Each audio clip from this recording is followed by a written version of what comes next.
Hey there, I'm Ali, and you have just stepped into my YouTube channel.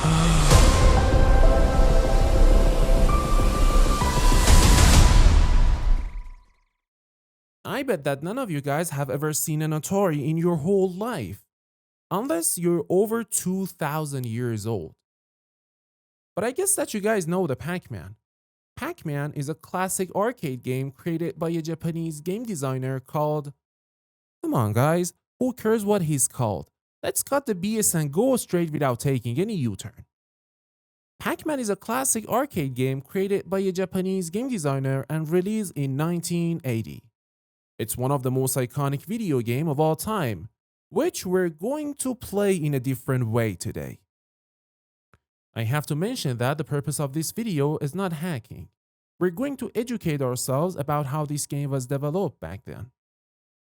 By the way, this game was developed using assembly language. What a nightmare! I mean, come on, I have no idea how they created this game with assembly. And I'm pretty sure that they don't even know how they did this. But of course, at that time, programmers used to be the true programmers. They coded in assembly. I have a great respect for them. And I want to name them Codius, which is the god of coding mentioned in ancient Greek myths.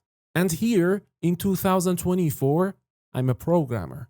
Repeat, I am a programmer. And I have an assistant called ChatGPT, which does all my work effortlessly. And of course, I'm still complaining about how hard everything is. Okay, never mind. Let's start our journey by going to Amazon and buy an Atari for educational purposes. What?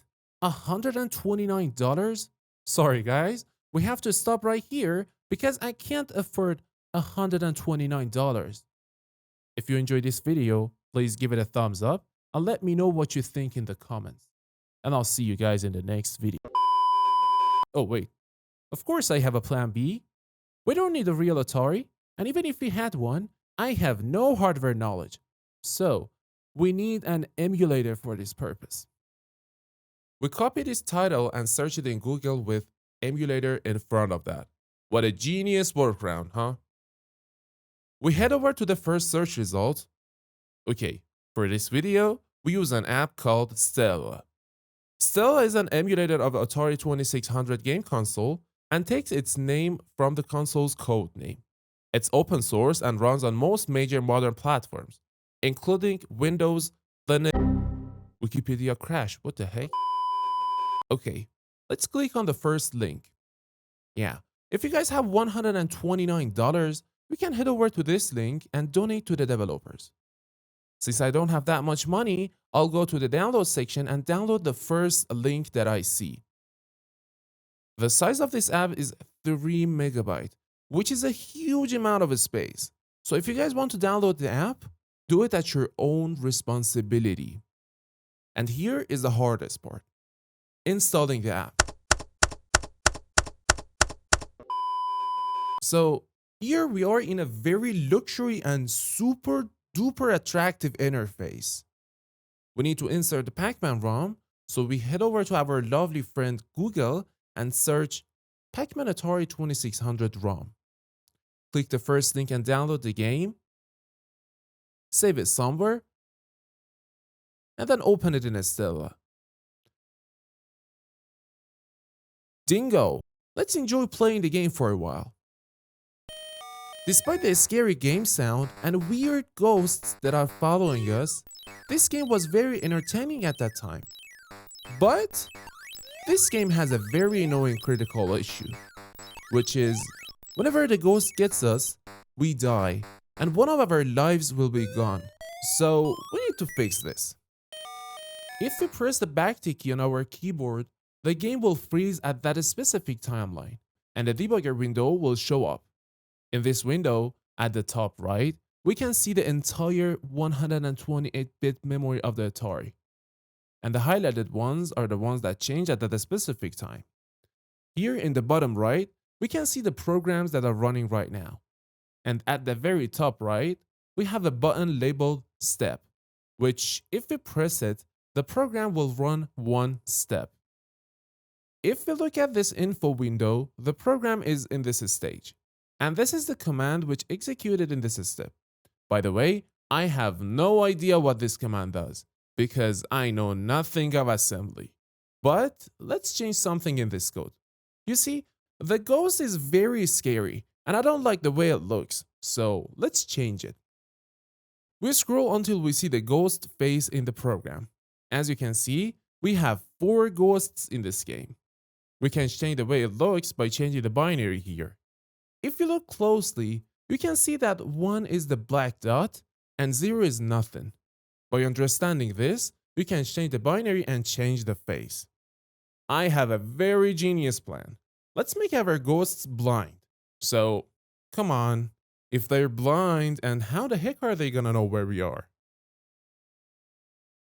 I'm gonna do that by clicking on the binary here and change the 0 to 1 for each ghost.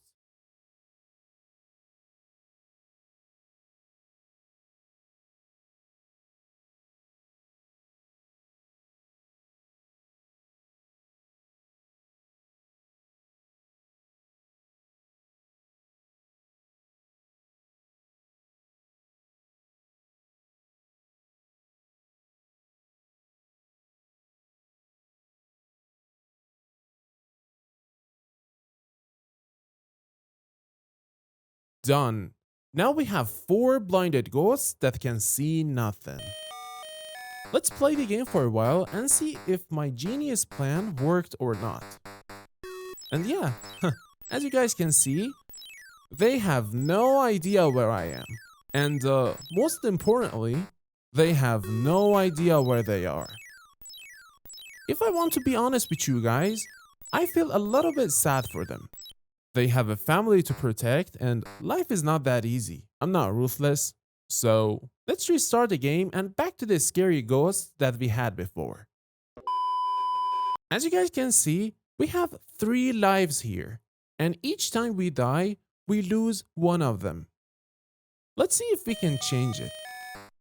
If we open the debugger window at the right of the 128 memory cells, we have a button labeled Search. We can search for any value here among the memory cells. Since we have 3 lives, I will search for 3.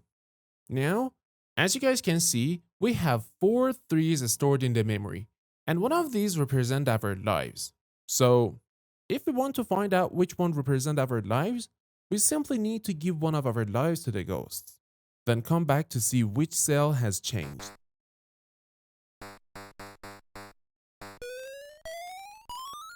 Stella has a very pretty good feature that can compare the memory cells. So we say 2. And as you guys can see, this is the memory cell that has the responsibility to store the lives. We change it to 6. And yeah, now we have 6 lives.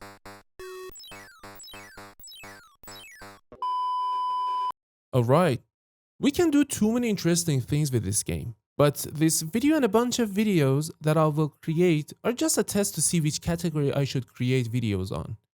And since I just started this YouTube journey, I need to learn how to edit, how to speak, and how to do too many things at the same time. And yeah, I hope you guys enjoyed this. See you soon.